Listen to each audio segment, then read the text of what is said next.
concernant un petit peu le juridique, bon, il y a des choses nouvelles, il y a déjà des choses que je voudrais reprendre, que j'ai diffusées soit l'année dernière, soit il y a 2 ans. Tout d'abord, concernant les associations pour leur numéro SIRET. L'immatriculation auprès de l'INSEE va devenir maintenant incontournable pour les associations qui souhaitent bénéficier de fonds publics.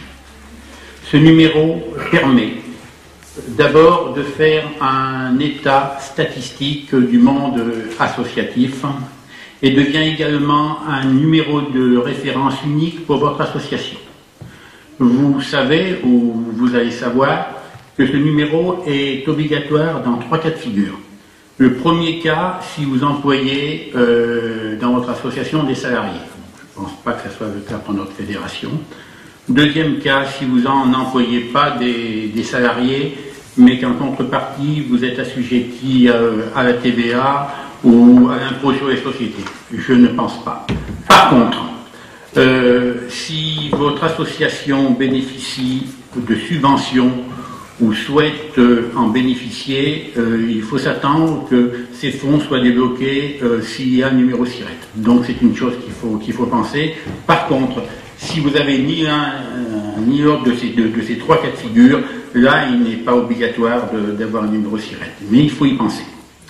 Autre chose un petit peu nouvelle, je vous en avais parlé l'année dernière, les associations vont pouvoir bientôt se dématérialiser. Qu'est-ce que ça veut dire se dématérialiser? C'est-à-dire que les formalités administratives concernant tout ce qui est administration s'améliorent de plus en plus. Le ministre de l'Intérieur a annoncé qu'il allait mettre en corrélation directe un site qui s'appelle monservice.fr, qui va permettre d'engranger toute modification d'une association directement par Internet. Jusqu'à présent, d'ailleurs j'avais fait un article sur les codes de la fédération à ce sujet-là, nous pouvions sur Internet remplir et imprimer une déclaration, une modification, une création et même éventuellement une dissolution. Maintenant, non seulement nous pouvons la remplir, nous pouvons l'imprimer, mais nous pourrons l'envoyer. Donc actuellement, 3 départements du nord de la France sont des départements pilotes pour cette chose-là.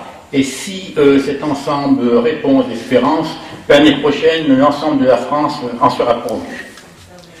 Autre chose de très important, qui nous touche tous, concernant la crise du bénévolat. Vous savez que le bénévolat est un don de temps librement consenti. Ce désintéressement commence à s'émousser de plus en plus. Il ne faut pas faire l'autruche. On sait qu'il est de plus en plus difficile pour des associations de recruter des bénévoles. Et il ne faut pas se voiler la face aussi, et de garder ceux qui sont en place, qui donnent de leur temps, qui donnent de leur énergie. Et puis, il faut reconnaître aussi une injustice criante dans la rétribution de ceux qui soutiennent les associations.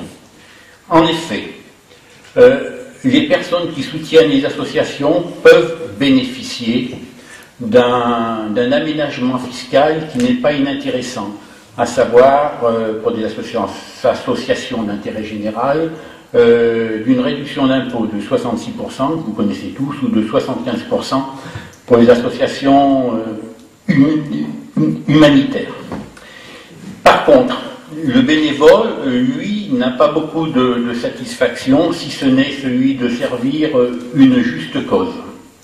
Depuis plusieurs années, l'idée d'accorder une rémunération aux bénévoles a été envisagée, mais on se heurte chaque fois au sacro-saint du bénévolat donné librement et à titre gratuit.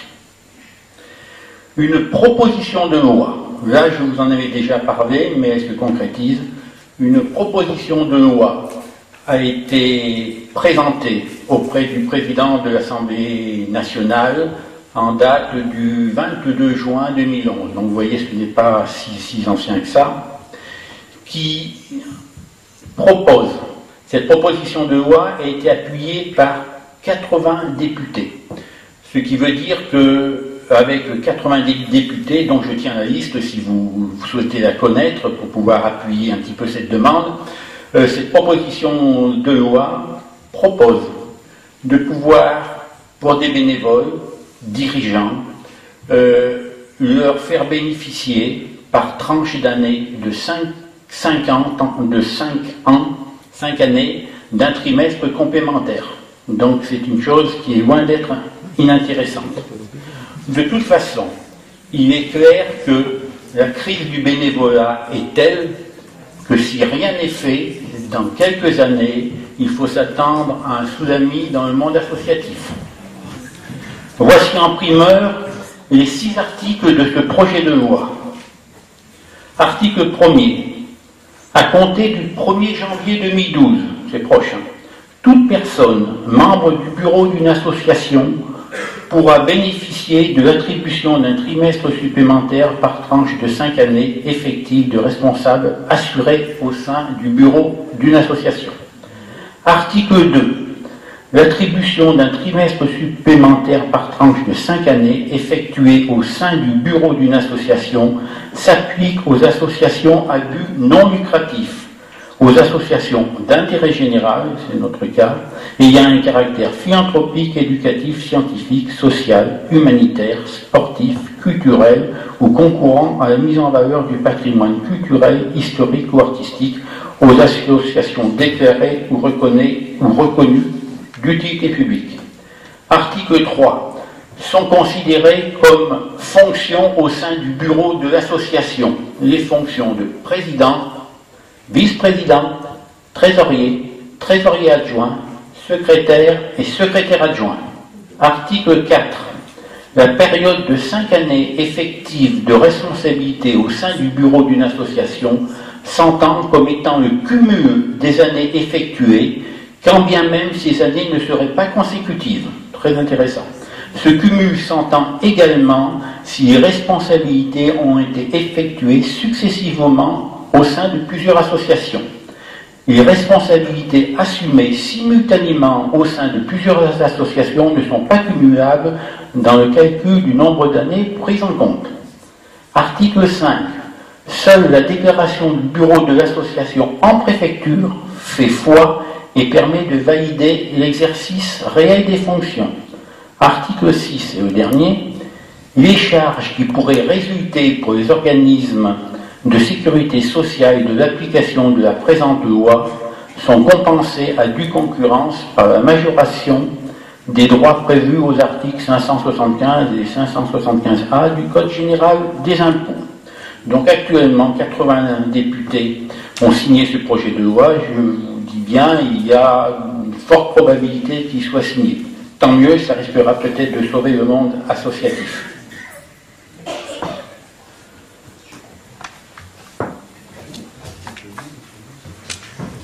Concernant les mineurs, alors là aussi des choses nouvelles. Là je vous en avais parlé, mais ce n'était pas concrétisé, maintenant c'est fait.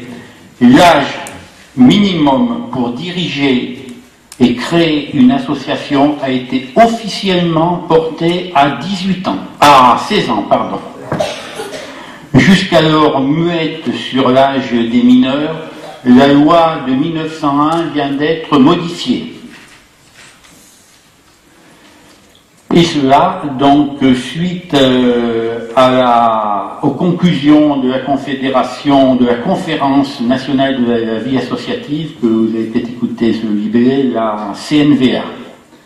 Un nouvel article intitulé 2 bis est rentré en vigueur le 30 juillet 2011. Il précise désormais: les mineurs de 16 ans révolus peuvent librement constituer une association sous réserve d'un accord écrit préalable de représentant légal. Ils peuvent accomplir tous les actes utiles à son administration, à l'exception des actes de disposition. En d'autres termes, à moins que leurs parents ou tuteurs ne s'y opposent, les jeunes âgés de moins de 16 ans pourront créer et diriger une association dès lors que leurs actes n'en modifient pas le patrimoine. Il convient de noter que si leur acte modifie le patrimoine, il faudra qu'au sein de leur bureau, il y ait une personne majeure. La publication au journal officiel a été faite le 29 juillet 2011. Il ajoute donc l'article 2 bis à la loi de 1901. Concernant vos statuts, alors attention aux mentions contradictoires. Je vois, j'enverrai encore d'autres. Donc là, d'ailleurs, je vous signale que je suis à votre disposition si vous voulez que je regarde vos statuts. Sur une association, qu'une association stipulée que le président a toute qualité pour représenter l'association en justice. Par contre, dans les mêmes statuts, un autre article mentionnait que ce n'est qu'avec l'autorisation du CA que le président peut intenter toute action en justice. Vous voyez, c'est ambigu. Attention dans les termes employés dans vos statuts. Concernant le procès verbal des délibérations d'une assemblée générale, faute d'un procès verbal démontrant qu'elles ont fait l'objet d'un vote régulier, les modifications statutaires adoptées en assemblée générale peuvent être annulées. Établir un procès verbal des délibérations de votre assemblée générale permet de prouver leur régularité. En principe, donc là j'avais fait un article dans le dernier Code de la Fédération, l'établissement d'un procès verbal des délibérations en assemblée générale n'est pas obligatoire. Par contre, cette formalité peut s'avérer indispensable pour prouver l'adoption d'une décision dans des conditions réglementaires. Le procès verbal a pour objet de démontrer que ces modifications ont fait l'objet d'un vote suivant des modalités imposées par vos statuts. Donc très important, le procès verbal. Concernant le contrôle fiscal, il faut que vous sachiez que de plus en plus d'associations sont maintenant contrôlées par l'administration. 30%, c'est énorme. Dont 12% qui sont subventionnés à moins de 23 000 euros. Alors, je ne sais pas où vous en êtes. Par contre, je pense qu'on est un petit peu concerné par ça. Il faut également savoir que les associations ayant perçu une subvention supérieure à 1 500 euros sont susceptibles d'être contrôlées par la Chambre régionale des comptes. Donc, attention. Concernant la vérification des comptes, je conseille très fortement, dans un souci de confiance et de transparence, qu'en fin d'assemblée générale, le trésorier, avec l'autorisation du président, dispose et laisse au regard de ses adhérents les comptes de l'association, même si ceux-ci ont obtenu le quitus par le ou les vérificateurs aux comptes. Je dis bien dans un souci de transparence. Les membres ont tout à fait droit, s'ils le souhaitent, de connaître plus en détail les comptes. C'est tout à fait légitime. Concernant les assurances, il est dit, et nous en avons négocié avec Roger, lors d'un dernier rendez-vous avec les responsables de Massif, que l'assurance instrumentale concernant la franchise allait être diminuée. Suite à notre demande, la franchise instrumentale ou de sonorisation passe de 161 euros à 105 euros. Donc vous voyez, le dernier accident qu'on a eu au niveau de notre fédération, un accident sur une vieille, il y en a eu pour 185 euros. On vous rembourse que 161 euros, la franchise est de 161 euros, vous voyez un petit peu ce qui vous reste en remboursement. Donc réfléchissez bien pour ce contrat, je pense qu'il est très avantageux avec seulement une franchise de 105 euros. Également, 11 groupes sur 39, donc en gros un petit peu plus du quart de nos groupes ont souscrit l'assurance automobile, donc qui est une assurance en plus-value par rapport à la cotisation que nous vous demandons. Je vous rappelle que c'est une assurance sans franchise, en tout risque. Et si on sait que maintenant nos groupes utilisent de plus en plus leurs véhicules pour se déplacer, là, n'attendons pas d'avoir un accident qui là aussi va très vite. Et imaginez-vous, vous responsables de groupe, vous transportez donc des danseurs, des musiciens, ils sont bien sûr assurés, un accident arrive, comment réagissez-vous vis-à-vis d'eux? Qu'est-ce qui va se passer? C'est délicat. C'est bien d'avoir cette assurance. Par contre, il ne faut pas se voiler la face, là aussi c'est une assurance qui n'est pas gratuite. Hein.